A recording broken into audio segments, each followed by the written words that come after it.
Hello friends, आप सभी का dark desire audio YouTube channel पर स्वागत है। कहानी शुरू करने से पहले एक महत्वपूर्ण सूचना देना चाहूँगा।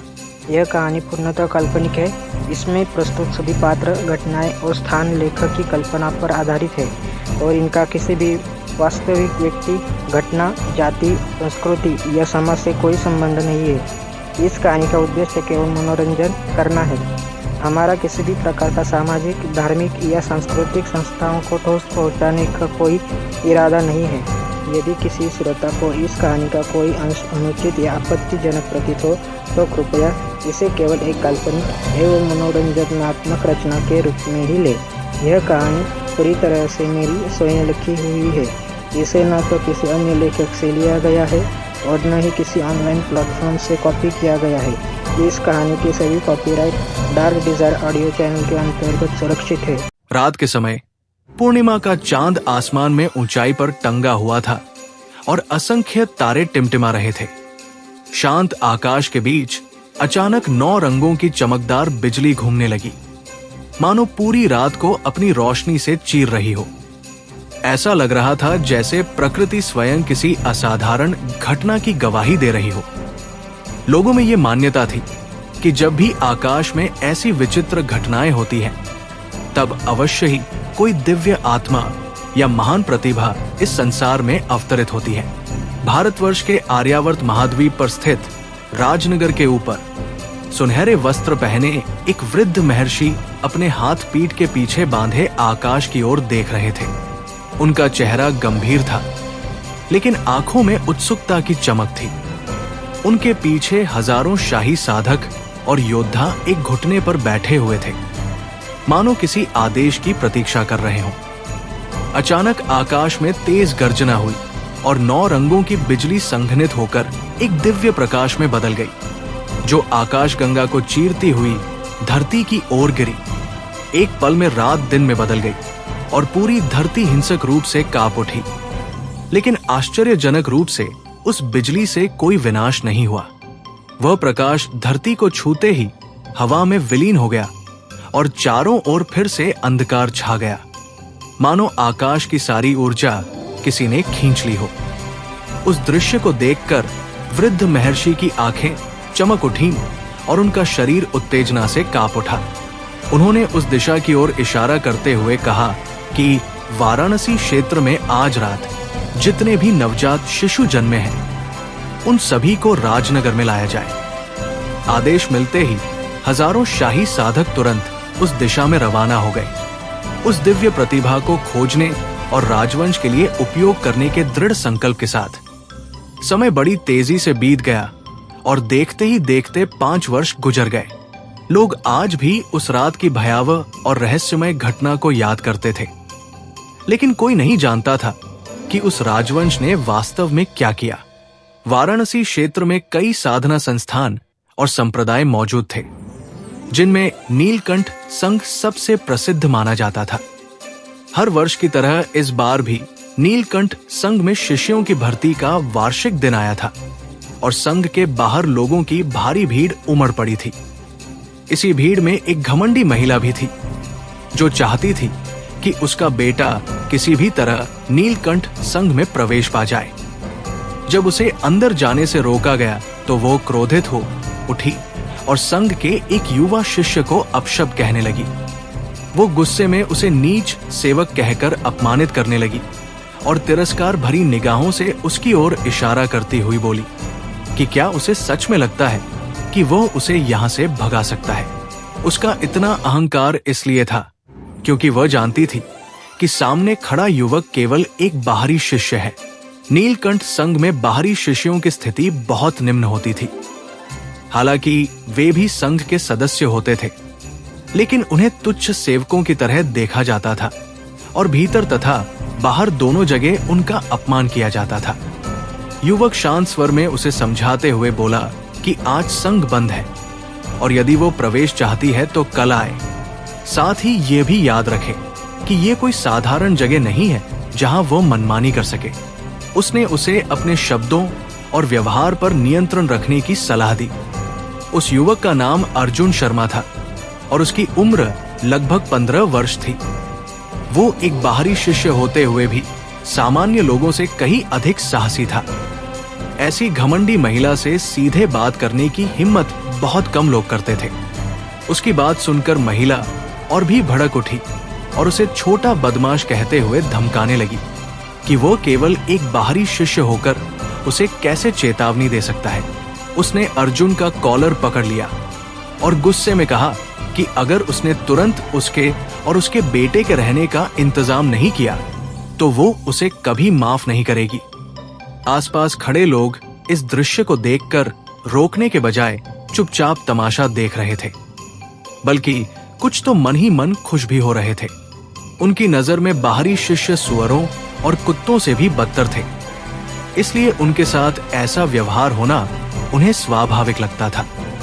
तभी अचानक संघ के भीतर से एक मधुर और शांत स्वर गूंजा, जिसने सभी का ध्यान अपनी ओर खींच लिया। उस आवाज को सुनते ही भीड़ की निगाहें उसी दिशा में मुड़ गई। खासकर पुरुषों की आंखें आश्चर्य से चौड़ी हो गई, मानो कोई असाधारण व्यक्ति वहां प्रकट हो गया हो। वो एक युवती थी, असाधारण रूप से सुंदर और सौम्य स्वभाव वाली। उसका व्यक्तित्व ही ऐसा था कि लोग अनायास ही उसकी ओर आकर्षित हो जाते थे। विशेष रूप से उसकी साड़ी के नीचे झलकते उसके सुडौल और बर्फ जैसे गोरे पैर सूर्य की रोशनी में चमक रहे थे, जिन्हें देखकर वहां खड़े कई युवकों की सांसें थम सी गई थी। उसकी सुंदरता मोहक थी, लेकिन उसकी आंखों में एक तेज और गंभीर चमक थी, जो उसके मजबूत स्वभाव का प्रमाण देती थी। इस समय उसकी तीखी निगाहें उस घमंडी महिला पर टिकी हुई थी और ठंडी लेकिन प्रभावशाली आवाज में उसने पूछा कि वो क्या कर रही है। अचानक ये सवाल सुनकर महिला घबरा गई और तुरंत अपनी बात बदलते हुए बोली कि कुछ नहीं, वो तो बस इस लड़के से थोड़ी पूछताछ कर रही थी। ये कहते हुए उसने अर्जुन के सिकुड़े हुए कपड़ों को ठीक करने का नाटक किया, मानो वो बहुत दयालु हो। लेकिन उसकी मुस्कान बनावटी थी और उसका चेहरा पीला पड़ चुका था, क्योंकि उसने उस लड़की की बैंगनी पोशाक को पहचान लिया था। वो पोशाक नीलकंठ संघ की आंतरिक शिष्या होने का प्रतीक थी। आंतरिक शिष्यों और बाहरी शिष्यों के बीच का अंतर आकाश और धरती जैसा होता है। उसके जैसी साधारण और स्वार्थी महिला कभी भी किसी आंतरिक शिष्या को नाराज करने का साहस नहीं कर सकती थी। लड़की ने उसे एक पल के लिए घूर कर देखा और केवल एक शब्द कहा कि वो यहां से निकल जाए। इतना सुनते ही महिला ने एक क्षण भी नहीं लगाया, अपने बेटे का हाथ पकड़ा और तेजी से वहां से भाग गई। जल्दबाजी में वो ठोकर खाकर गिर भी पड़ी, जिससे वो और भी दयनीय और अस्त व्यस्त लगने लगी। ये दृश्य देखकर अर्जुन आगे बढ़ा और झुककर आदरपूर्वक बोला कि वो उसका धन्यवाद करता है। बड़ी बहन आरती। आरती ने उसकी ओर देखते हुए हल्की नाराजगी से भौहें चढ़ाई और कहा कि वो उसके साथ इतना औपचारिक व्यवहार क्यों कर रहा है, जबकि वे दोनों एक ही परिवार के सदस्य हैं। वास्तव में ये सच था। अर्जुन और आरती दोनों ही प्रतिष्ठित शर्मा परिवार से थे। आरती अर्जुन के दूसरे चाचा की बेटी थी और उम्र में उससे केवल 1 वर्ष बड़ी थी। 3 साल पहले ही उसने आंतरिक परीक्षा पास कर ली थी और नीलकंठ संघ की आंतरिक शिष्या बन चुकी थी। अब वो साधना के 4थे स्तर तक पहुंच चुकी एक कुशल साधिका थी और संघ में उसका काफी सम्मान था। अर्जुन ने हल्की मुस्कान के साथ कहा कि संघ के नियमों का पालन करना ही सही रास्ता है। उसकी बात सुनकर आरती के चेहरे पर हल्की उदासी आ गई। उसने चिंतित स्वर में पूछा कि क्या वो इस साल की आंतरिक परीक्षा में भाग नहीं लेगा और क्या वो अब तक 3रे स्तर तक नहीं पहुंच पाया है। अर्जुन ने कोई सीधा उत्तर नहीं दिया। उसके चेहरे पर वही शांत मुस्कान बनी रही, जिससे कोई भी उसके मन की स्थिति समझ नहीं पाया। ये देखकर आरती ने अपनी कमर से एक छोटी सी रेशमी थैली निकाली और उसे अर्जुन के हाथ में थमा दिया।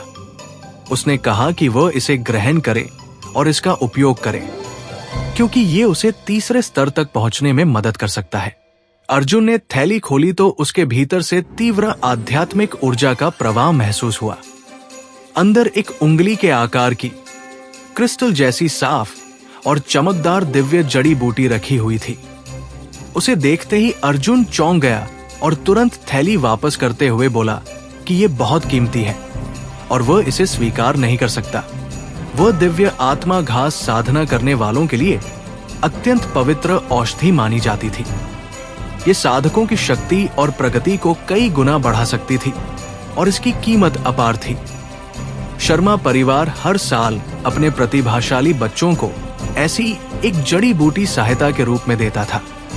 स्पष्ट था कि ये आरती को मिली थी, लेकिन उसने स्वयं उपयोग करने के बजाय अर्जुन को दे दी थी। ये देखकर अर्जुन भावुक तो हो गया, लेकिन उसका स्वाभिमान उसे इसे स्वीकार करने नहीं दे रहा था। आरती ने हल्की नाराजगी से कहा कि जब वो उसे लेने को कह रही है तो उसे मना नहीं करना चाहिए। क्या वो अब भी उसका छोटा भाई नहीं है? उसकी बातों में अपनापन और चिंता दोनों झलक रहे थे। तभी वहां अर्जुन की उम्र का एक और युवक आ गया, जो आंतरिक शिष्य की पोशाक पहने हुए था। मुस्कुराते हुए उसने मजाकिया लहजे में कहा कि आरती अब तो इतनी उदार हो गई है कि अपनी अमूल्य जड़ी बूटी भी दान कर रही है। उसने ये भी कहा कि वो भी उसका छोटा भाई है और जल्द ही चौथे स्तर पर पहुंचने वाला है, तो क्या ये जड़ी बूटी उसे नहीं मिल सकती? उस युवक का नाम रोहित शर्मा था और वह भी उसी परिवार से था। 5 साल पहले वो और अर्जुन साथ ही नीलकंठ संघ में आए थे, लेकिन अपनी बेहतर प्रतिभा के कारण वो 2 साल पहले ही आंतरिक शिष्य बन चुका था। उसकी प्रगति अर्जुन से कहीं तेज थी, जिस कारण वो अक्सर गर्व महसूस करता था। आरती ने शांत लेकिन दृढ़ स्वर में कहा कि रोहित पहले ही तीसरे स्तर को पार कर चुका है और उसकी ऊर्जा भी स्थिर हो चुकी है, जबकि अर्जुन अभी तक अपनी शक्ति को पूरी तरह संघनित नहीं कर पाया है।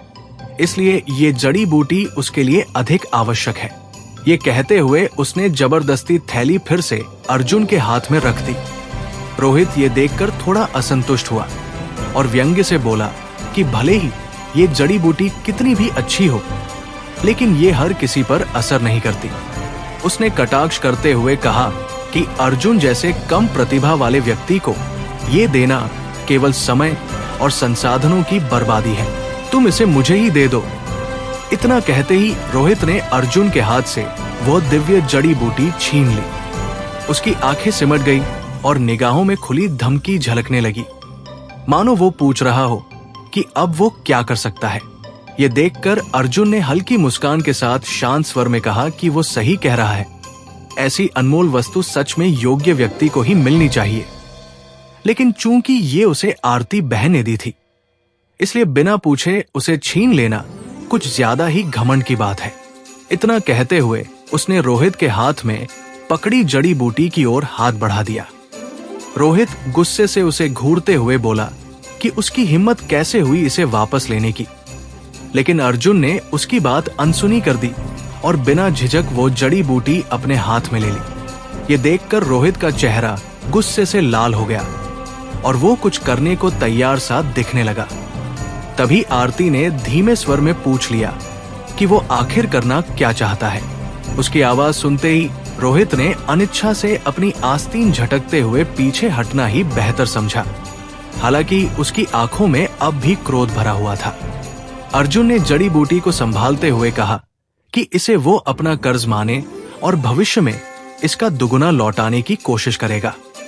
ये सुनकर आरती बहुत खुश हुई और उसने बिना ज्यादा सोचे समझे उसकी बात मान ली। वही रोहित ने व्यंग्य से हंसते हुए कहा कि ये तो मजाक है, उसे लौटाने के लिए उसके पास आखिर होगा ही क्या। अर्जुन ने उसकी बातों पर ध्यान न देते हुए आरती से कहा कि वो इस साल आंतरिक परीक्षा में भाग लेने वाला है। ये सुनते ही रोहित फिर से हंस पड़ा और बोला कि क्या उसे शेखी बघारने की आदत लग गई है? क्या वह सच में अपनी मौजूदा क्षमता के साथ परीक्षा देने की सोच रहा है? तब अर्जुन ने पहली बार सीधे उसकी ओर देखा और शांत स्वर में पूछा कि अगर वो परीक्षा पास कर ले तो क्या होगा। रोहित ने कहा कि अगर वो सच में पास हो गया तो वो परिवार से मिलने वाली इस साल की दिव्य जड़ी बूटी उसे दे देगा। अर्जुन ने आंखें सिकोड़ते हुए पूछा कि क्या वो सच कह रहा है। रोहित ने कहा कि आरती इसकी गवाह बन सकती है। लेकिन अगर वो फेल हो गया तो इस साल की जड़ी बूटी उसकी होगी। ये शर्त तय होते ही अर्जुन ने आरती से विदा ली और फिर अपने बाहरी शिष्य के काम में लग गया। उसे इतनी मेहनत करते देखकर आरती का मन भारी हो गया। उसने रोहित की ओर नाराजगी से देखते हुए कहा कि वे सब एक ही परिवार के हैं और अगर वो मदद नहीं करना चाहता तो कम से कम मुश्किलें तो न खड़ी करे। इस पर रोहित ने ठंडे स्वर में कहा कि अर्जुन असल में परिवार के लिए कोई गौरव नहीं है और परीक्षा में असफल होना उनके लिए कलंक है। उसने ये भी कहा कि पूरे परिवार में शायद वही अकेली है जो उसके प्रति इतनी सहानुभूति रखती है। आरती ने गुस्से में जवाब दिया कि फिर भी वो उनके परिवार का ही सदस्य है और ये कहकर वो वहां से चली गई। रोहित वहीं खड़ा रहा और हल्की उपेक्षापूर्ण मुस्कान के साथ सोचने लगा कि परिवार को किसी निकम्मे की जरूरत नहीं होती। उसे पूरा भरोसा था कि इस साल की जड़ी बूटी अंत में उसी को मिलने वाली है। रात होते ही बाहरी शिष्यों का निवास क्षेत्र घने अंधेरे में डूब गया। दिन भर की थकान के कारण अधिकतर लोग जल्दी सो गए, लेकिन अर्जुन के कमरे में अब भी हल्की रोशनी जल रही थी। वो पलंग पर पालथी मारकर बैठा, आरती द्वारा दी गई दिव्य जड़ी बूटी को निकाला और धीमे स्वर में बुदबुदाया कि उसे उम्मीद है ये उसे आगे बढ़ने की शक्ति देगी। इतना कहकर उसने आंखें बंद कर ली। जड़ी बूटी को दोनों हथेलियों के बीच रखकर एक विशेष मुद्रा बनाई। उसी क्षण उसमें छिपी आध्यात्मिक ऊर्जा उसकी हथेलियों से होती हुई उसके शरीर में प्रवाहित होने लगी और धीरे धीरे उसके दंतियन में एकत्रित हो गई। तभी उसके भीतर से हल्की सी चबाने जैसी आवाज गूंजने लगी, मानो कोई रहस्यमय शक्ति उस ऊर्जा को निगल रही हो। अगर कोई उसकी त्वचा के भीतर झांक पाता तो देखता कि उसके दंतियन की गहराई में बिजली का एक चमकता हुआ गोला कुंडली मारे पड़ा है। वो बिजली 9 रंगों में विभाजित थी और हर रंग एक विशाल दहाड़ते हुए पशु के समान प्रतीत होता था, जिसकी भयानक आभा इस संसार से परे लग रही थी। नवभारत महाद्वीप में युद्ध कला और साधना के मार्ग को 4 मुख्य क्षेत्रों में बांटा गया था, जिन्हें प्राणवु, तेजवु, दिव्यवु और देववु कहा जाता था। इन चारों क्षेत्रों को आगे 9 स्तरों में विभाजित किया गया था और हर स्तर को पार करना साधकों के लिए अत्यंत कठिन माना जाता था। इसी साधना मार्ग पर चलते हुए अर्जुन शर्मा ने 5 वर्ष पहले नीलकंठ संघ में प्रवेश किया था और अपनी साधना यात्रा शुरू की थी। संघ में आने के केवल 1 महीने के भीतर ही अर्जुन दूसरे स्तर तक पहुंच गया था, जिससे सभी लोग उसकी प्रतिभा देखकर हैरान रह गए थे। लेकिन इसके बाद उसका विकास अचानक रुक गया। वो पूरे 5 वर्षों तक तीसरे स्तर पर ही अटका रहा और चाहे जितनी मेहनत करता उससे आगे नहीं बढ़ पाया। इसका कारण 5 साल पहले घटी एक रहस्यमय और अप्रत्याशित घटना थी। उस समय नवभारत महाद्वीप के आकाश में अचानक 9 रंगों की दिव्य बिजली प्रकट हुई थी और दुर्भाग्यवश अर्जुन उसी बिजली की चपेट में आ गया था। उस दिन के बाद से उसके दंतियन के भीतर 9 भयानक और रहस्यमय प्राणी जागृत हो गए थे। शुरुआत में उसी दिव्य बिजली की शक्ति के कारण वो बहुत जल्दी दूसरे स्तर तक पहुंच गया, मानो उसे किसी देवता का आशीर्वाद मिल गया हो।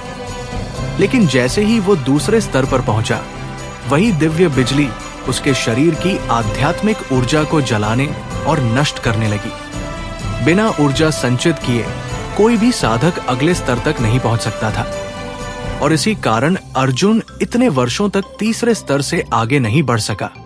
धीरे धीरे उसने ये समझ लिया कि जब तक वो अपने भीतर मौजूद उन 9 गर्जनशील प्राणियों को ऊर्जा प्रदान करता रहेगा, तब तक उसकी साधना धीरे धीरे उत्कृष्ट स्तर की ओर बढ़ सकती है। 5 वर्षों तक लगातार संघर्ष और संयम के बाद वो सफलता से बस एक कदम दूर रह गया था। अचानक एक क्षण ऐसा आया जब उसने अपनी आंखें खोल दी। उसकी आंखों में बिजली जैसी चमक थी और चेहरे पर अवर्णनीय खुशी झलक रही थी। उसके भीतर से उत्साह की लहर उठी और वो मन ही मन चिल्ला उठा कि आखिरकार 5 लंबे वर्षों के बाद उसे सफलता मिल गई है। वो जानता था कि उसकी मेहनत व्यर्थ नहीं गई थी और 9 प्राणियों को ऊर्जा देते रहने का उसका तरीका सही साबित हुआ था। हालांकि जब ये दिन सच में आया, तब भी वो अपनी भावनाओं को पूरी तरह नियंत्रित नहीं कर पाया। आखिर ये सफलता 5 साल की देरी से मिली थी। वो अपने शरीर की स्थिति को महसूस करने लगा और पाया कि एक शक्तिशाली ऊर्जा धारा उसके भीतर निरंतर प्रवाहित हो रही है, मानो वो किसी भी क्षण फट पड़ेगी। उसने कभी कल्पना भी नहीं की थी कि दिव्य बिजली सिकुड़कर एक ऊर्जा पिंड में बदल जाएगी और सीधे उसके दंतियन में समा जाएगी। उससे निकलने वाली शक्ति इतनी सघन और प्रबल थी कि वो उसकी सोच से भी परे थी। वो अच्छी तरह जानता था कि चाहे वो 5 और साल भी मेहनत करता, तब भी वो इतनी शक्तिशाली ऊर्जा स्वयं उत्पन्न नहीं कर सकता था।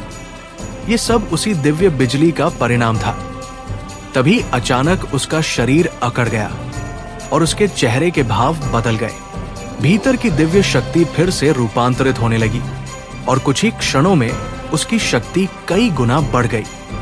उसी पल उसने एक और बड़ी छलांग लगाई और चौथे स्तर में प्रवेश कर गया।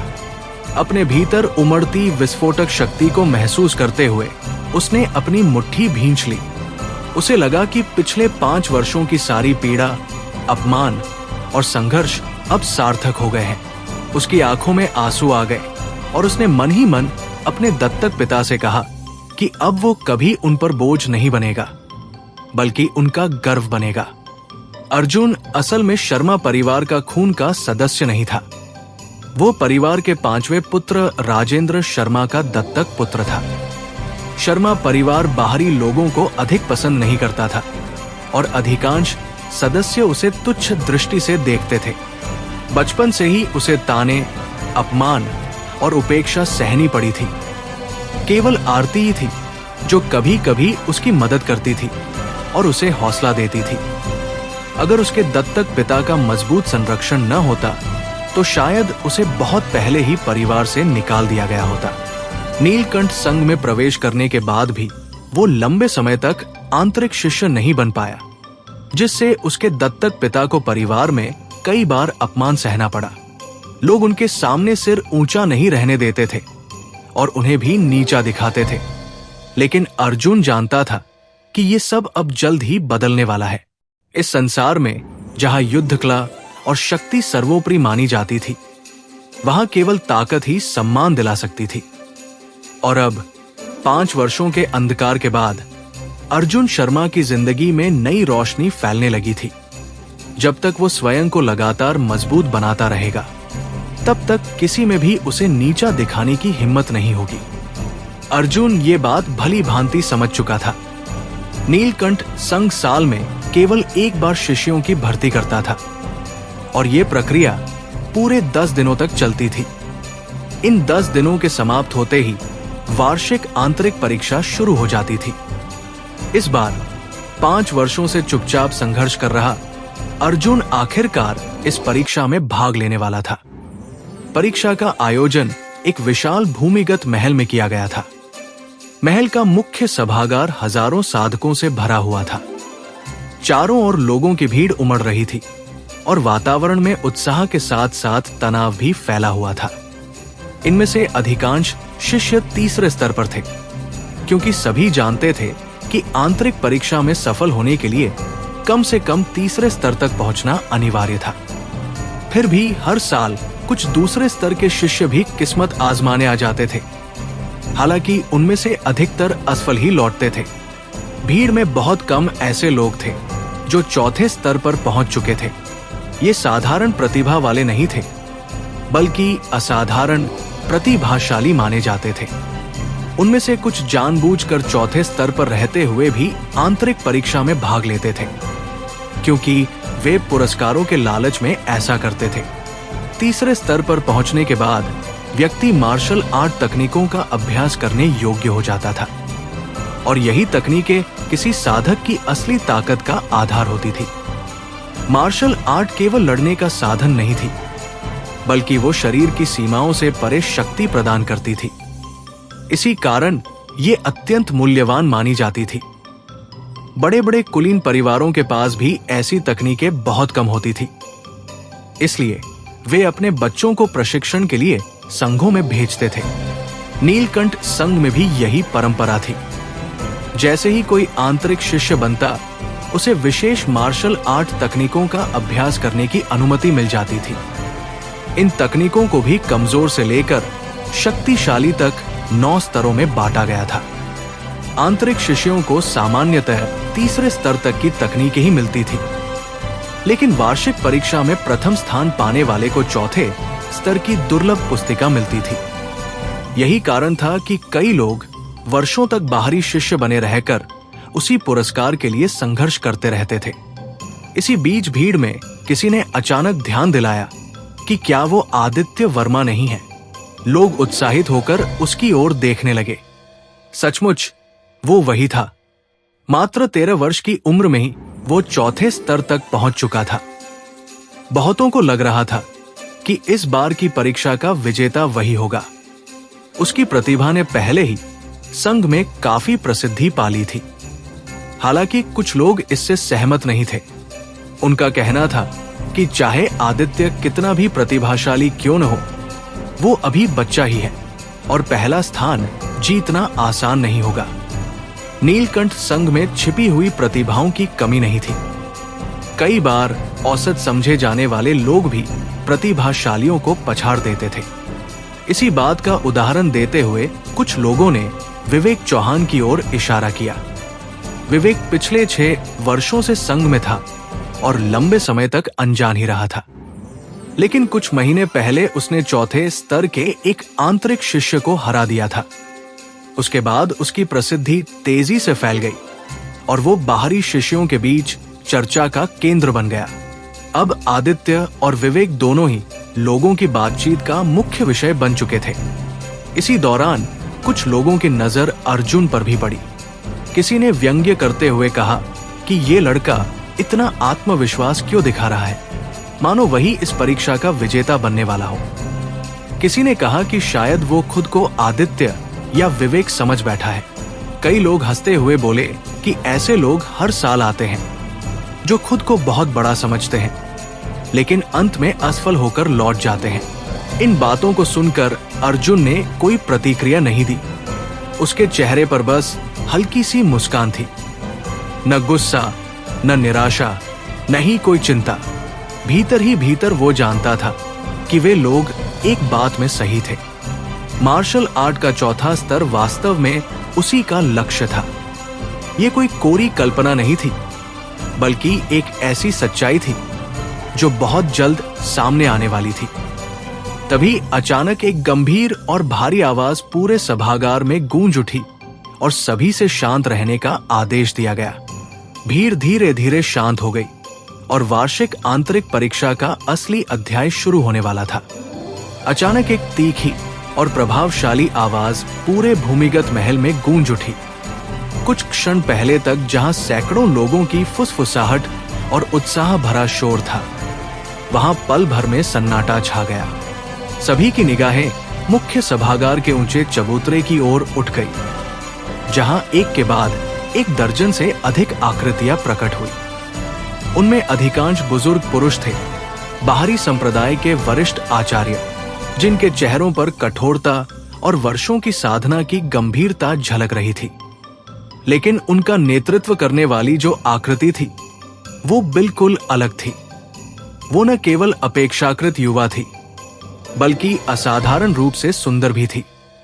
उसने गहरे लाल रंग की सुसज्जित पोशाक पहन रखी थी, जो उसके आकर्षक और संतुलित शरीर को और भी उभार रही थी।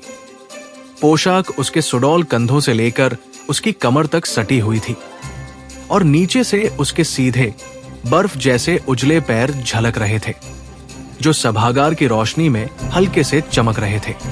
उसकी चाल में एक सहज आत्मविश्वास था और उसके चेहरे की बनावट मानो किसी चित्रकार की उत्कृष्ट कृति हो। बादाम के आकार की बड़ी आंखें, हल्के लाल होंठ और अंडाकार चेहरा। उसका व्यक्तित्व ऐसा था कि उसे देखते ही लोगों का ध्यान उसी पर टिक जाता था। वो कोई और नहीं बल्कि नीलकंठ संघ की प्रसिद्ध और अत्यंत चर्चित वरिष्ठ साधिका सुमेधा राठौर थी। सुमेधा का जीवन स्वयं एक किंवदंती था। उसने मात्र 10 वर्ष की आयु में नीलकंठ संघ में प्रवेश किया था। 12 वर्ष की उम्र में आंतरिक शिष्या बन गई थी और 15 वर्ष की आयु तक संघ की प्रमुख शिष्याओं में गिनी जाने लगी थी। उस समय सभी को विश्वास था कि भविष्य में वो संघ की शीर्ष साधिका बनेगी, लेकिन अचानक ही उसने प्रतिस्पर्धी मार्ग छोड़कर वरिष्ठ आचार्य का पद स्वीकार कर लिया। इस निर्णय के पीछे की सच्चाई आज तक किसी को ज्ञात नहीं थी और यही रहस्य उसे और भी आकर्षक बना देता था। जैसे ही सुमेधा चबूतरे पर आगे बढ़ी, सभागार में बैठे अधिकांश युवा शिष्य मंत्रमुग्ध होकर उसे देखने लगे। बाहरी शिष्य प्राय किशोर या युवा थे और उनके लिए सुमेधा जैसी परिपक्व, आत्मविश्वासी और सौंदर्य से भरी महिला अत्यंत आकर्षक थी। कई तो कुछ क्षणों के लिए परीक्षा तक भूल गए, परंतु सुमेधा ने किसी कठोर वरिष्ठ की तरह व्यवहार नहीं किया। उसके चेहरे पर एक हल्की, मोहक मुस्कान थी। उसने गंभीरता और कोमलता का अद्भुत संतुलन रखते हुए स्पष्ट स्वर में कहा कि परीक्षा के नियम अत्यंत सरल है। सभी शिष्य उसके पीछे स्थित द्वार से प्रवेश करेंगे और महल के दूसरे छोर पर बने निकास द्वार से बाहर निकलेंगे। जो भी सफलतापूर्वक उस मार्ग को पार कर लेगा, वो परीक्षा उत्तीर्ण माने जाएगा। उसने आगे बताया कि जो व्यक्ति सबसे पहले बाहर निकलेगा, उसे चौथे स्तर की मार्शल आर्ट की दुर्लभ पुस्तिका प्रदान की जाएगी। ऐसी पुस्तिका जो सामान्य आंतरिक शिष्यों को भी सहज उपलब्ध नहीं होती। ये सुनते ही भीड़ में हलचल सी दौड़ गई। कई लोगों की आंखों में लालच और महत्वाकांक्षा की चमक उभर आई। लेकिन सुमेधा यही नहीं रुकी। उसने अपने शब्दों को थोड़ा धीमा करते हुए, मानो सबकी उत्सुकता को और बढ़ाते हुए कहा कि इस वर्ष प्रथम स्थान प्राप्त करने वाले को एक और विशेष पुरस्कार भी मिलेगा। उसने हल्का विराम लिया और मुस्कुराते हुए जोड़ा कि वो अतिरिक्त पुरस्कार पिछले दोनों पुरस्कारों से भी अधिक मूल्यवान है। उसकी आवाज में एक ऐसी रहस्यमय मिठास थी कि पूरा सभागार उसकी ओर खिंच गया। हर किसी के मन में अब एक ही प्रश्न था, आखिर वो विशेष पुरस्कार क्या है? और भीड़ के बीच खड़ा अर्जुन शांत आंखों से ये सब देख रहा था। उसके भीतर महत्वाकांक्षा की ज्वाला और भी प्रबल हो चुकी थी।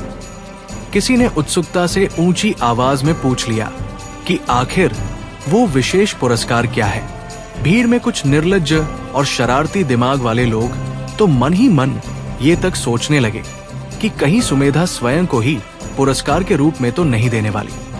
ऐसी बेतुकी कल्पनाएं कुछ चेहरों पर हल्की मुस्कान के रूप में झलक भी गई। हालांकि सुमेधा वरिष्ठ साधिका होते हुए भी अभी केवल 20 वर्ष की थी। अन्य वरिष्ठों की तुलना में वो अधिक मिलनसार और सहज स्वभाव की थी। इसी कारण शिष्य उससे बिना ज्यादा डर के बातचीत कर लेते थे।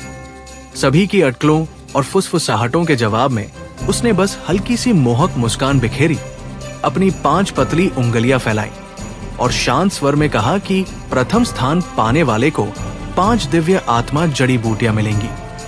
उसके शब्द सुनते ही पूरा सभागार सन्न रह गया। कुछ पल बाद लोगों की आवाजें गूंज उठीं कि क्या उन्होंने सही सुना है? क्या सच में 5 दिव्य जड़ी बूटियां मिलेंगी? ये सुनकर पूरा हॉल जैसे उन्माद में डूब गया। अमर जड़ी बूटी अत्यंत दुर्लभ और मूल्यवान मानी जाती थी। यहाँ तक कि बड़े बड़े परिवार भी अपने सदस्यों को साल में मुश्किल से एक ही जड़ी बूटी दे पाते थे। आम साधकों के लिए तो ये किसी सपने से कम नहीं थी, क्योंकि उन्होंने इसे कभी पास से देखा तक नहीं था। नीलकंठ संघ द्वारा एक साथ 5 जड़ी बूटियां पुरस्कार में रखना बाहरी शिष्यों के लिए बहुत बड़ा प्रलोभन था। हालांकि अधिकतर लोगों को यह भी पता था कि ये लक्ष्य उनकी पहुंच से बाहर है, इसलिए उनके लिए ये केवल एक सपना ही था। लेकिन जो शिष्य शुरू से ही प्रथम स्थान का लक्ष्य लेकर आए थे, उनका उत्साह कई गुना बढ़ गया और उनकी आंखों में अब जीत की चमक साफ दिखाई देने लगी। शिष्यों के चेहरे पर उमड़ते जोश को देखकर सुमेधा ने संतोष से सिर हिलाया और फिर हल्के से हाथ का इशारा किया। उसी क्षण उसके पीछे से एक भारी गड़गड़ाहट जैसी आवाज गूंजी और कई मीटर ऊंचा विशाल द्वार धीरे धीरे खुलने लगा। उसने मुस्कुराते हुए सबकी ओर देखा और कहा कि वे किस बात का इंतजार कर रहे हैं। क्या वे परीक्षा पास नहीं करना चाहते?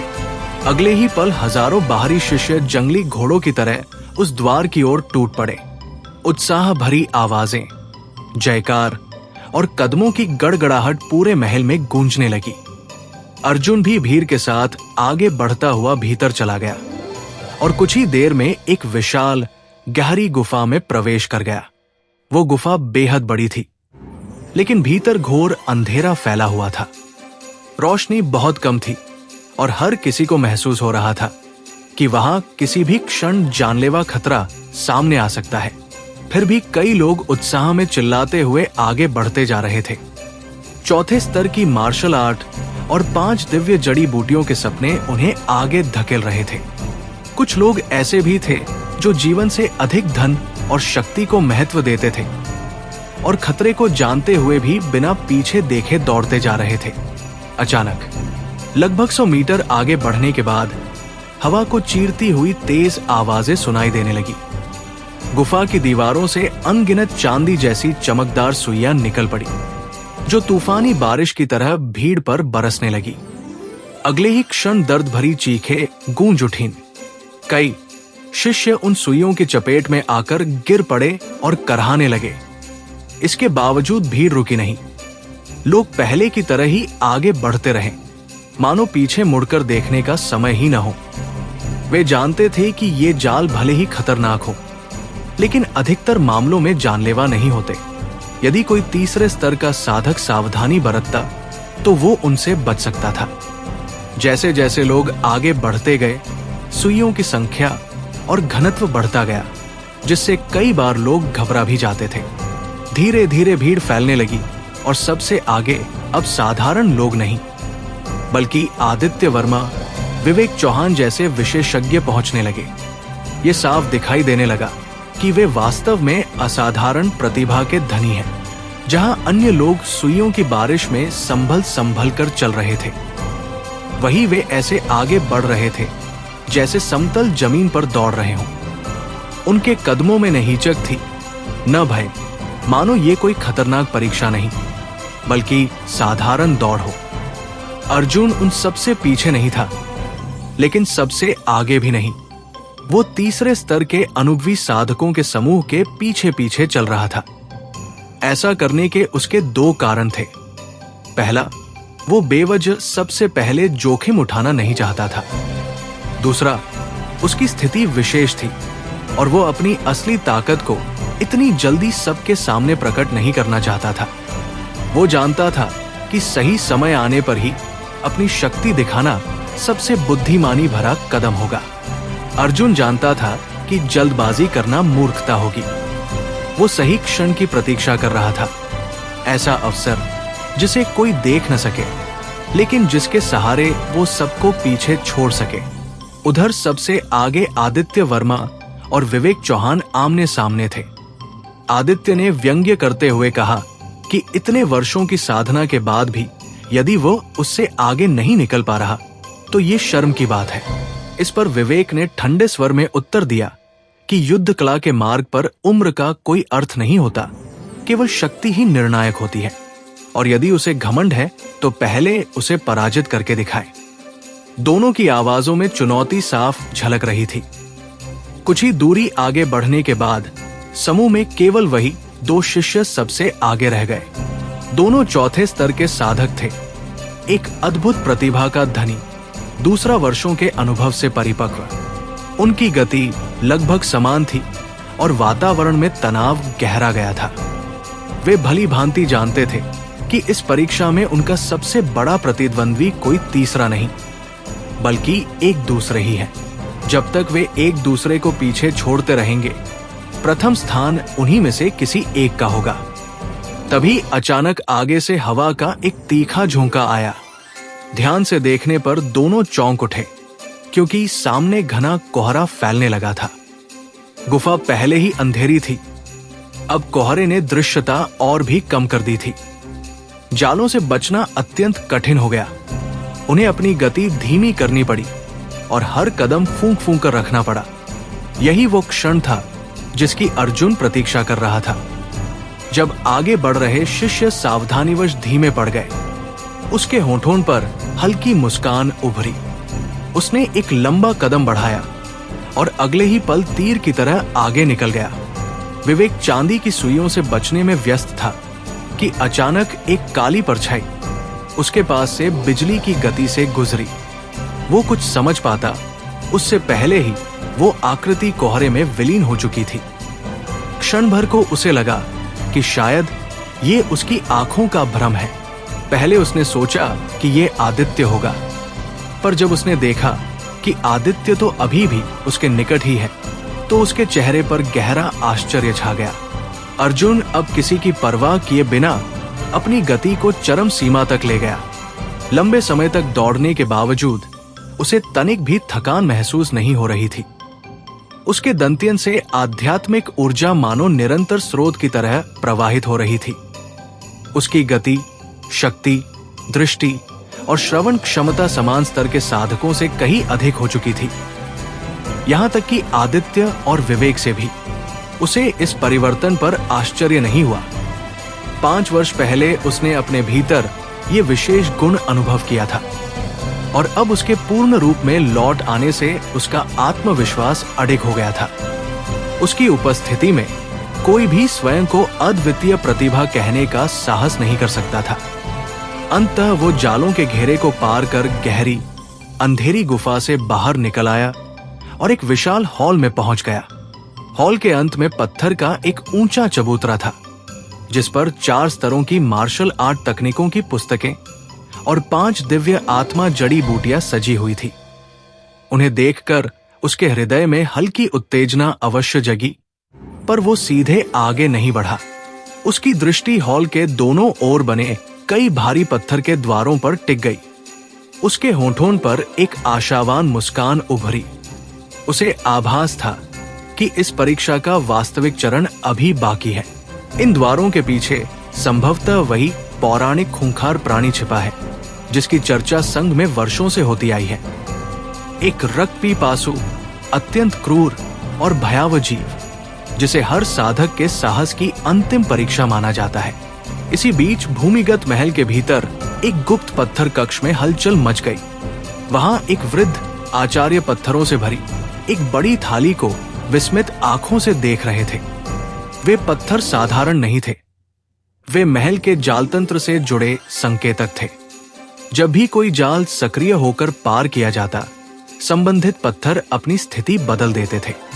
पूरी थाली का अस्त व्यस्त हो जाना इस बात का संकेत था कि किसी ने लगभग सभी जाल पार कर लिए हैं। पिछले वर्षों में सबसे तेज शिष्य को भी परीक्षा के इस चरण को पार करने में कम से कम 1 घंटा लगता था, किंतु इस बार केवल आधा घंटा ही बीता था।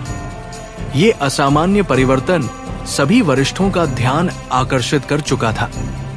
पत्थर कक्ष में उपस्थित लगभग 1 दर्जन बुजुर्ग आचार्य एकत्र हो गए और उनके चेहरों पर गहरा आश्चर्य स्पष्ट झलक रहा था।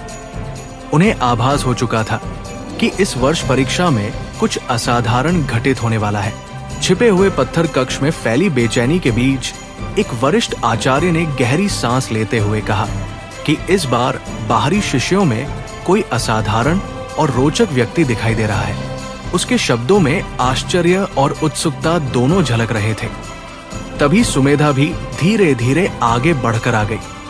उसने अस्त व्यस्त पड़े कंकड़ों की थाली को देखा, फिर संतोष से सिर हिलाया और मुस्कुराते हुए बोली कि जब ऐसा है तो उस प्रतिभाशाली शिष्य को इतनी आसानी से आगे बढ़ने देना ठीक नहीं होगा, और क्यों न उसके लिए कुछ और दिलचस्प चुनौतियां जोड़ दी जाए।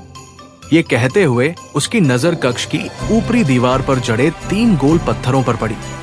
वे पत्थर सामान्य नहीं थे, बल्कि जालतंत्र के अत्यंत महत्वपूर्ण नियंत्रण बिंदु थे। अचानक उसके होठों पर एक शरारती सी मुस्कान उभरी और बिना अधिक सोचे उसने आगे बढ़कर तीनों पत्थरों पर एक साथ जोर से हाथ मार दिया। ये दृश्य देखकर वहां मौजूद सभी बुजुर्ग घबरा उठे।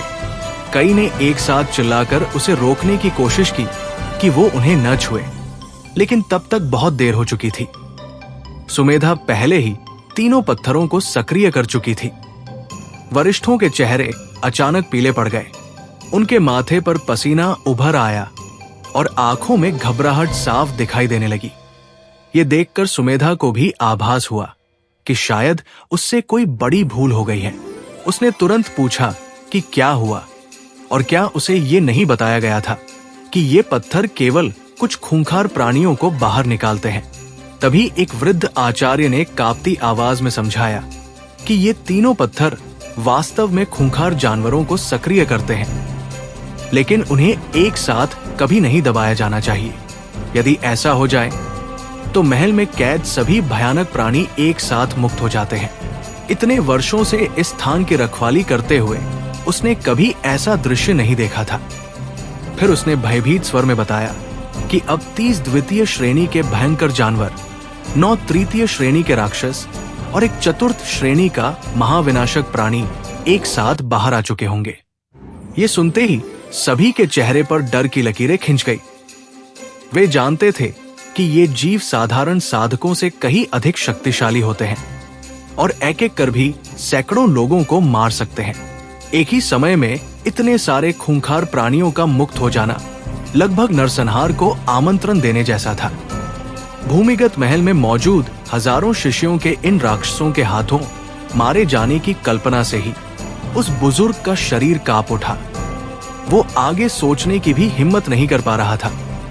उस क्षण सुमेधा को अपनी भूल का एहसास हुआ।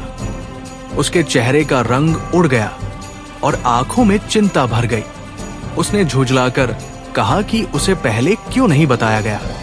अगले ही पल वह एक तेज हवा के झोंके में बदल गई और जैसे ही पत्थर का द्वार खुला, वो भीतर की ओर बिजली की गति से गायब हो गई। कक्ष में मौजूद बाकी बुजुर्ग घबराकर एक दूसरे को देखने लगे। फिर सबकी निगाहें वरिष्ठ आचार्य हरिदत्त पर टिक गई और किसी ने कांपते स्वर में पूछा कि अब उन्हें क्या करना चाहिए।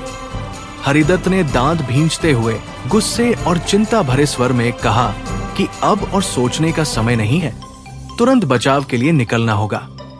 ये कहते ही वो तेजी से बाहर की ओर दौड़ पड़ा और बाकी बुजुर्ग भी उसके पीछे पीछे भागने लगे, क्योंकि अब हर पल अनमोल था। अर्जुन ने खूंखार जानवरों की कथा बहुत पहले से सुन रखी थी। कहा जाता था कि ये साधना द्वारा विकसित किए गए भयंकर प्राणी होते हैं, जिन्हें शक्ति के आधार पर 9 श्रेणियों में बांटा गया है और प्रत्येक श्रेणी साधकों के स्तर के अनुरूप होती है। किंतु यह भी प्रसिद्ध था कि तृतीय श्रेणी का एक खूंखार जानवर उसी स्तर के साधक से कहीं अधिक शक्तिशाली होता है, यहाँ तक कि वो चौथे स्तर के साधक से भी टक्कर ले सकता है। इसीलिए अर्जुन तनिक भी लापरवाही नहीं बरतना चाहता था। वो जानता था कि इस विशाल हॉल में हर कदम पर जाल बिछा है और जैसे ही कोई विशेष तंत्र सक्रिय होगा, ये राक्षसी प्राणी प्रकट हो जाएंगे। अचानक एक भारी धमक की आवाज गूंजी। एक पत्थर का दरवाजा खुल चुका था, जिसके पीछे एक खूंखार जानवर कैद था। अर्जुन की भौहें सिकुड़ गई। उसने सोचा कि मुख्य हॉल में प्रवेश से पहले ही ये द्वार कैसे खुल गया, लेकिन वो विचार पूरा करता उससे पहले ही दोनों ओर स्थित सभी 40 पत्थर के द्वार एक साथ भयंकर गर्जना के साथ खुल गए। क्षण भर के लिए वो स्तब्ध रह गया। काले अंधकार में लाल लाल आंखों की दर्जनों जोड़ियां चमक उठीं। पूरा सभागार एक घनी हत्या की मंशा से भर गया। ये स्पष्ट था कि ये सामान्य परीक्षा नहीं रही। उसने भीतर ही भीतर क्रोध से सोचा कि ये तो नियमों के विरुद्ध है। हर वर्ष केवल एक ही खूंखार जानवर अंतिम चुनौती होता था, फिर आज ये सब क्या हो रहा है? लेकिन सोचने का समय समाप्त हो चुका था। एक एक कर वे राक्षस बाहर निकल आए। उनका आकार बाघ जैसा था, किंतु बाघ से दोगुना विशाल। उनका शरीर काला, लगभग धुएं सा, और केवल उनके नुकीले दांत, पंजे तथा रक्तिम आंखें स्पष्ट दिख रही थी। वे सभी एक ही प्रजाति के प्रतीत होते थे, परंतु ध्यान से देखने पर उनके माथे पर अंकित विचित्र चिन्ह उनकी अलग अलग श्रेणियों को दर्शा रहे थे। तभी उनमें से एक ने दहाड़ मारी और उसकी लाल आंखें हॉल के अंत में रखे पत्थर के चबूतरे पर टिक गई, जहां दुर्लभ ग्रंथ और 5 दिव्य जड़ी बूटियां रखी थी। अगले ही क्षण सभी खूंखार जानवर उसी दिशा में देखने लगे। उनके चेहरे पर लालच स्पष्ट था। ये दृश्य देखकर अर्जुन के भीतर क्रोध की ज्वाला भड़क उठी। वो उन राक्षसों को इतना बड़ा खजाना कैसे लेने देता। उसने दांत भींचे और बिजली की गति से चबूतरे की ओर दौड़ पड़ा। जैसे ही वो मुख्य हॉल के मध्य पहुंचा, सभी 40 खूंखार जानवरों का ध्यान उस पर केंद्रित हो गया, मानो उन्हें जड़ी बूटियों से अधिक मानव रक्त की गंध आकर्षित कर रही हो। अगले ही पल वे सभी उसकी ओर झपट पड़े। एक द्वितीय श्रेणी का जानवर सबसे पहले उस पर टूटा, पर अर्जुन ने बिना रुके एक घूंसा जड़ा।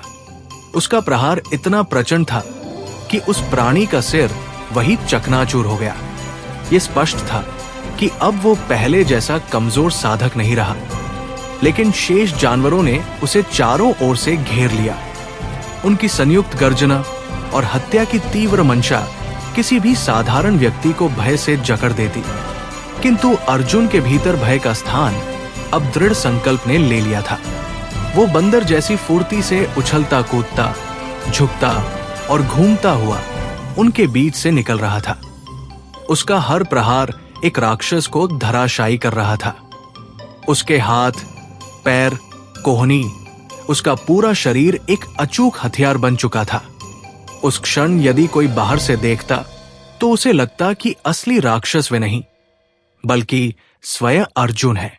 उसकी गति अकल्पनीय थी और उसके भीतर उमड़ती आध्यात्मिक ऊर्जा के साथ साथ वो 9 रंगों वाली दिव्य बिजली भी सक्रिय हो उठी थी। वही बिजली जिससे वो वर्षों तक पीड़ित रहा था और जिसने आज उसे अतुलनीय शक्ति प्रदान की थी। तभी अचानक उसके पीछे से एक भयानक गर्जना गूंजी। वो पलटा ही था कि एक विशाल पंजा उसके सिर पर झपटता दिखाई दिया। ये पंजा अन्य सभी से कहीं बड़ा और अधिक शक्तिशाली था। वो चतुर्थ श्रेणी का महाविनाशक प्राणी था, जिसकी शक्ति बाकी सब पर भारी थी। अर्जुन ने तुरंत पीछे छलांग लगाई। उसका सिर तो उस घातक प्रहार से बच गया, किंतु वो विशाल पंजा उसकी छाती को चीरता हुआ निकल गया। उसकी छाती पर 5 गहरे घाव उभर आए। असहनीय पीड़ा से उसके मुंह से एक कराहन निकल गई और गर्म रक्त उसकी वेशभूषा को भिगोने लगा। दर्द तीव्र था, पर उससे भी अधिक तीव्र था उसका क्रोध। उसने घायल छाती को कसकर पकड़ा, आंखों में प्रचंड ज्वाला लिए उस महाविनाशक प्राणी को घूरते हुए मन ही मन प्रतिज्ञा की कि वो उसे टुकड़े टुकड़े कर देगा। अर्जुन पहले ही देख चुका था कि जिस भयंकर प्राणी ने उस पर हमला किया था, उसके माथे पर 4 स्पष्ट रेखाएं बनी हुई थी। ये इस बात का संकेत था कि वो चौथे दर्जे का महाविनाशक जानवर था। यदि उसकी जगह कोई और साधक होता तो वो बिना एक पल गवाए वहां से भाग खड़ा होता, क्योंकि समान स्तर पर होने के बावजूद भी एक खूंखार जानवर की शक्ति मनुष्य से कहीं अधिक होती है। लेकिन अर्जुन ने पीछे हटने के बजाय उल्टा उस राक्षस पर उन्माद की तरह टूट पड़ने का निर्णय लिया। उसका ये दुस्साहस भरा कदम देखकर स्वयं वे निर्मम जानवर भी क्षण भर के लिए चौंक गए। जैसे ही वो प्राणी पल भर के लिए संतुलन खो बैठा, अर्जुन ने पूरी शक्ति से उसके माथे पर घूंसा जड़ दिया। एक जोरदार धातु टकराने जैसी आवाज गूंजी। खून के छींटे उड़ने के बजाय उसकी मुट्ठी में तेज झंझनाहट दौड़ गई, मानो उसने किसी जीवित प्राणी को नहीं बल्कि लोहे की दीवार को मारा हो। फिर भी वो प्राणी दर्द से दहाड़ उठा और कई कदम पीछे हट गया। ये स्पष्ट था कि उसे भी गहरा आघात पहुंचा था। ये देखकर अर्जुन का आत्मविश्वास और बढ़ गया। उसने अपने भीतर की सारी शक्ति झोंक दी और दोनों हाथों को घुमाते हुए लगातार प्रहार करने लगा। हवा में उसके मुक्कों की परछाइयां बनने लगी और भारी वारों की बौछार उस राक्षस पर टूट पड़ी। उसकी विस्फोटक शक्ति इतनी भयानक थी कि उससे कई गुना बड़ा वह प्राणी भी बार बार पीछे हटने को विवश हो गया। जो अन्य जानवर चुपके से पीछे से हमला करने की कोशिश करते, वे उसके एक ही प्रहार में ढेर हो जाते। धीरे धीरे युद्ध अपने अंत की ओर बढ़ा। कुछ ही समय में 40 खूंखार जानवर भूमि पर गिर पड़े। अधिकतर के सिर कुचले जा चुके थे और वे तड़पते हुए दम तोड़ चुके थे। चौथे स्तर का वह महाविनाशक प्राणी भी अंततः ढेर हो गया। उसका विशाल शरीर तो अभी पड़ा था, पर उसका सिर पूरी तरह चकनाचूर हो चुका था। अर्जुन खून से सने फर्श पर खड़ा जोर जोर से सांस ले रहा था। उसकी छाती तेजी से ऊपर नीचे हो रही थी। इतने भीषण युद्ध के बाद उसके शरीर पर कई नए घाव उभर आए थे, किंतु आश्चर्य की बात यह थी कि उनमें से कोई भी घातक नहीं था। चौथे दर्जे के प्राणी के प्रहार को छोड़ दे तो बाकी घाव केवल सतही थे, जो उसकी मांसपेशियों को भेद भी नहीं पाए थे। वो स्वयं से प्रश्न करने लगा कि आखिर उसका शरीर इतना शक्तिशाली कैसे हो गया। उसे लगा मानो उसकी हड्डियां लोहे की बनी हों। ये शरीर सामान्य मानवीय सीमाओं से कहीं आगे निकल चुका था और एक बार फिर उसे अपनी विशिष्टता का गहरा एहसास हुआ। चारों ओर एक नजर डालने के बाद वो फुर्ती से ऊंचे चबूतरे पर चढ़ गया। बिना समय गवाए उसने मार्शल आर्ट की दुर्लभ पुस्तिकाएं और 5 दिव्य जड़ी बूटियां समेटकर अपने पास रख ली। इसके बाद उसने सामने के बंद द्वार को खोलने का प्रयास नहीं किया, बल्कि उसी मार्ग से लौटने लगा जिससे वो आया था और फिर जालतंत्र वाले क्षेत्र में प्रवेश कर गया। उसके जाने के कुछ ही समय बाद एक अलग पत्थर कक्ष से 1 दर्जन से अधिक लोग बाहर निकले, जिनके बीच सुमेधा सबसे आगे थी। उनके साथ कई वरिष्ठ आचार्य भी थे। सभी के चेहरों पर अजीब से भाव थे, आश्चर्य, अविश्वास और विस्मय का मिश्रण। वे प्रत्यक्ष रूप से केवल इतना देख पाए थे कि अर्जुन बार बार अपने मुक्कों से उस मृत चौथे स्तर के प्राणी पर प्रहार कर रहा था। लेकिन यह कल्पना करना भी कठिन था कि एक किशोर ने अकेले इतने शक्तिशाली और खूंखार जानवरों का संहार कर दिया है। ये बात उनके लिए अविश्वसनीय थी। सुमेधा ने गंभीर स्वर में पूछा कि वो बालक आखिर कौन है। वरिष्ठ हरिदत्त ने कोई उत्तर नहीं दिया, बल्कि पीछे खड़े अन्य बुजुर्गों की ओर देखा, लेकिन सभी ने अनभिज्ञता में सिर हिला दिया। ये देखकर सुमेधा ने हल्की नाराजगी से भौहें चढ़ाई और कहा कि इतना उत्कृष्ट शिष्य होने के बावजूद वे उसका नाम तक नहीं जानते।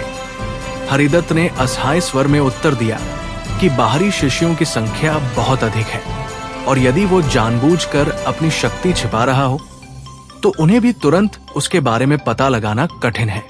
ये सुनकर सुमेधा ने कुछ क्षण सोचा और फिर आदेश दिया कि जल्द से जल्द उसके बारे में पूरी जानकारी एकत्र की जाए और उसे सूचित किया जाए। साथ ही ये भी निर्देश दिया कि चूंकि वो अपनी वास्तविक शक्ति प्रकट नहीं करना चाहता, इसलिए वे भी उसकी इच्छा का सम्मान करेंगे और उसे ये आभास नहीं होने देंगे कि वे उसकी क्षमता समझ चुके हैं। सभी बुजुर्गों ने आदरपूर्वक सिर झुकाकर उसकी बात स्वीकार की। सुमेधा ने उस दिशा की ओर एक अर्थपूर्ण दृष्टि डाली जहां से अर्जुन जा चुका था, फिर गंभीर भाव से मुड़ी और धीरे धीरे पत्थर कक्ष के भीतर चली गई। उसके मन में अब केवल एक ही विचार था। नीलकंठ संघ को एक असाधारण प्रतिभा मिल चुकी थी। सुमेधा और अन्य वरिष्ठों के चले जाने के बाद मुख्य हॉल में गहरा सन्नाटा छा गया। चारों ओर केवल मृत खूंखार जानवरों के शव पड़े थे और हवा में अभी भी रक्त और युद्ध की गंध तैर रही थी। काफी देर तक वहां कोई हलचल नहीं हुई, मानो समय ही थम गया हो। कुछ समय बाद अचानक बाहर से तेज कदमों की आवाज सुनाई दी और एक शिष्य दौड़ता हुआ भीतर आ गया। वो कोई और नहीं बल्कि विवेक चौहान था, लेकिन इस समय उसकी हालत पहले जैसी बिल्कुल नहीं थी। उसके बाल बिखरे हुए थे, कपड़े पसीने से भीगे हुए थे और वो हांफते हुए मुश्किल से सांस ले पा रहा था। उसकी आंखों में पागलपन भरी चमक थी और वो बिना कुछ देखे सीधे ऊंचे चबूतरे की ओर भागा। दौड़ते हुए वो खुद से ही हंसते हुए बड़बड़ाने लगा कि आखिरकार पहला स्थान उसी का है और आदित्य उसे कभी मात नहीं दे सकता। उसने सोचा कि 6 वर्षों की कठिन तपस्या आज रंग ला रही है और अब ये सभी बहुमूल्य इनाम उसी के होंगे। वो इतनी खुशी में डूबा हुआ था कि उसे आसपास बिखरे खूंखार जानवरों के शव तक दिखाई नहीं दिए। एक झटके के साथ वो चबूतरे पर कूद गया और गर्व से नीचे देखने लगा। लेकिन जैसे ही उसकी नजर वहां पड़ी, उसका चेहरा अचानक पीला पड़ गया। ऐसा लगा जैसे किसी ने उसे बिजली का झटका दे दिया हो। पूरा चबूतरा खाली पड़ा था। न वहां कोई पुस्तक थी, न कोई जड़ी बूटी, न ही इनाम का कोई निशान। काफी देर तक वो वही जड़ होकर खड़ा रहा। फिर उसे नीचे फैला रक्त का सैलाब और चारों ओर बिखरे शव दिखाई दिए।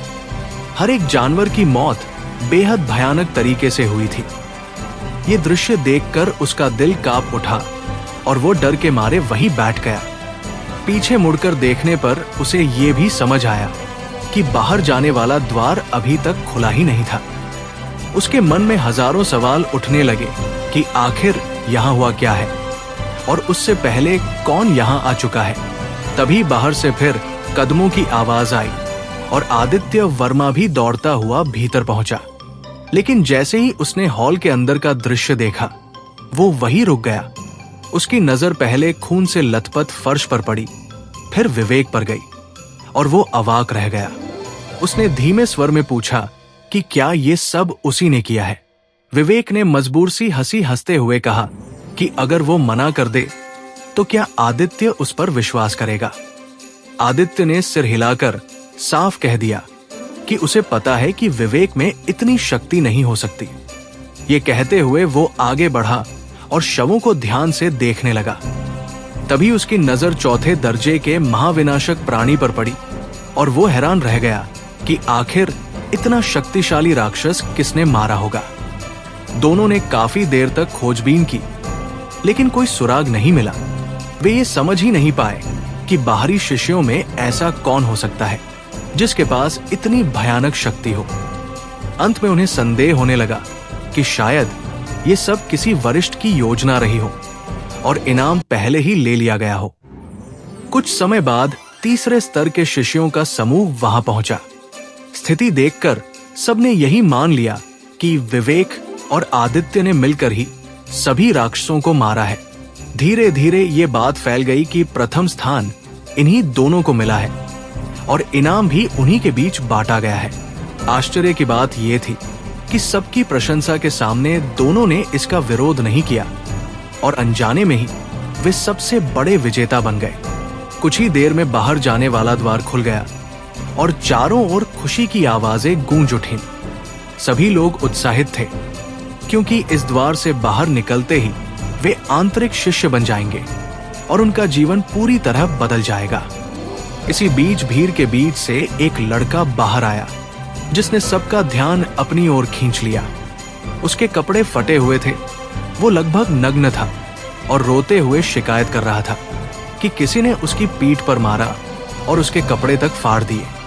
वो गुस्से और बेबसी से पूछ रहा था कि कोई इतना निर्दयी कैसे हो सकता है।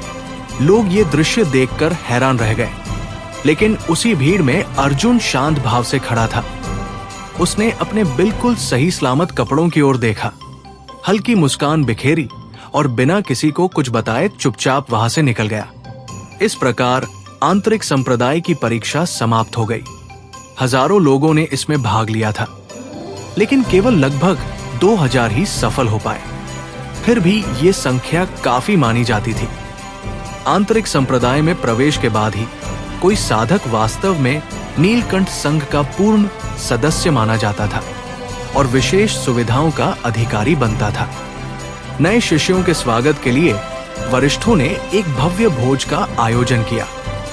रात के आकाश में पूर्णिमा का चंद्रमा चमक रहा था और संघ के भीतर संगीत, नृत्य और हंसी खुशी की आवाजें गूंज रही थी। उत्सव का वातावरण अपने चरम पर था और इसी खुशी के बीच अर्जुन की नई यात्रा का अगला अध्याय चुपचाप आकार लेने लगा था। अर्जुन उस रात भव्य भोज में शामिल नहीं हुआ। बाकी सभी शिष्य जहां उत्सव में डूबे हुए थे, वहीं वह अपने नए और शांत कमरे में अकेला बैठा अपने घावों की जांच कर रहा था। उसने कमीज उतार रखी थी और ध्यान से अपने शरीर को देख रहा था। आश्चर्य की बात यह थी कि उसके घाव असाधारण गति से भर रहे थे। इस रफ्तार से तो कुछ ही दिनों में वो पूरी तरह स्वस्थ हो जाएगा। वो भली भांति जानता था कि ये सब उस दिव्य बिजली का ही वरदान था। धीमे स्वर में उसने अपने भीतर छिपी उस रहस्यमयी शक्ति से प्रश्न किया कि आखिर वो क्या है और उसने ही उसे क्यों चुना। ये पहली बार नहीं था जब उसने ऐसा पूछा हो।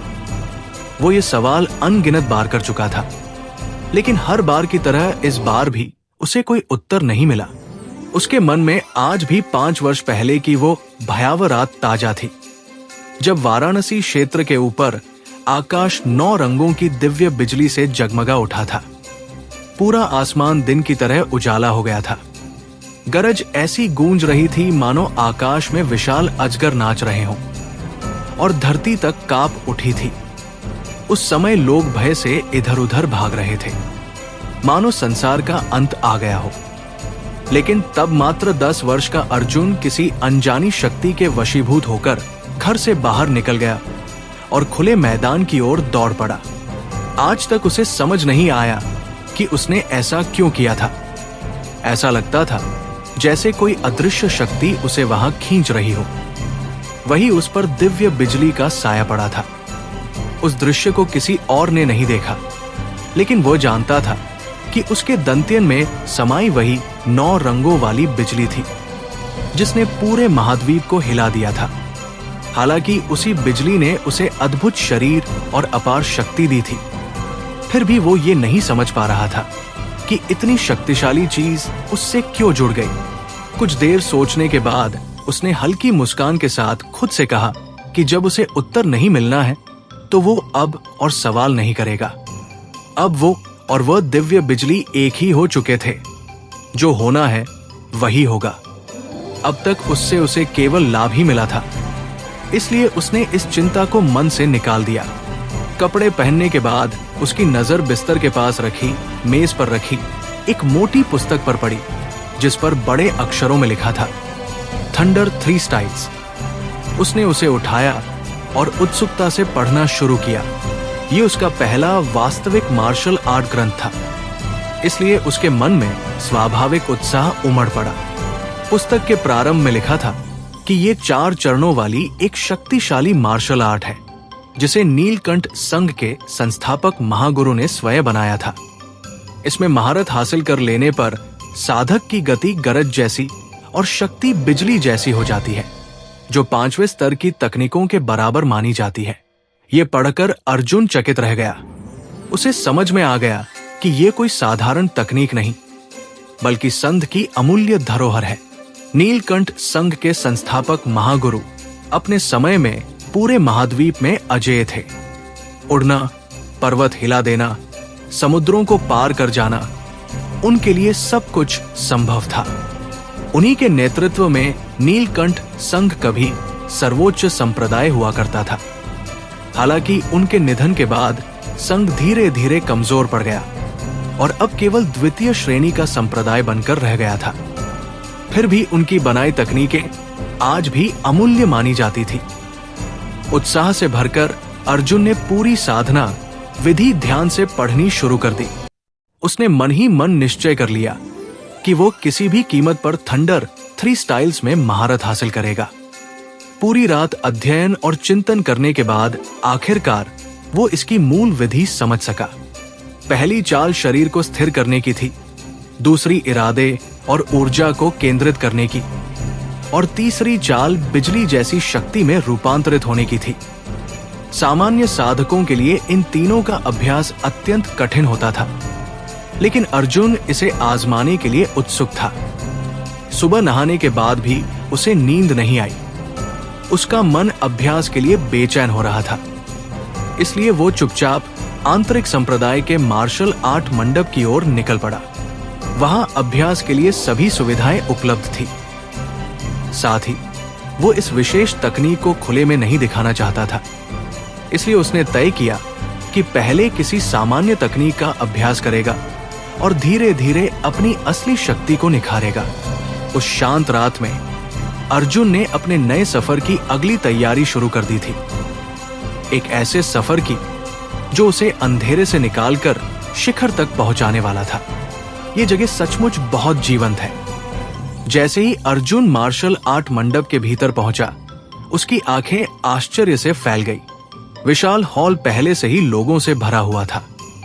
चारों ओर नए शिष्य अभ्यास कर रहे थे, किताबें पढ़ रहे थे, तकनीकों पर चर्चा कर रहे थे और अपने भविष्य को लेकर उत्साहित दिखाई दे रहे थे।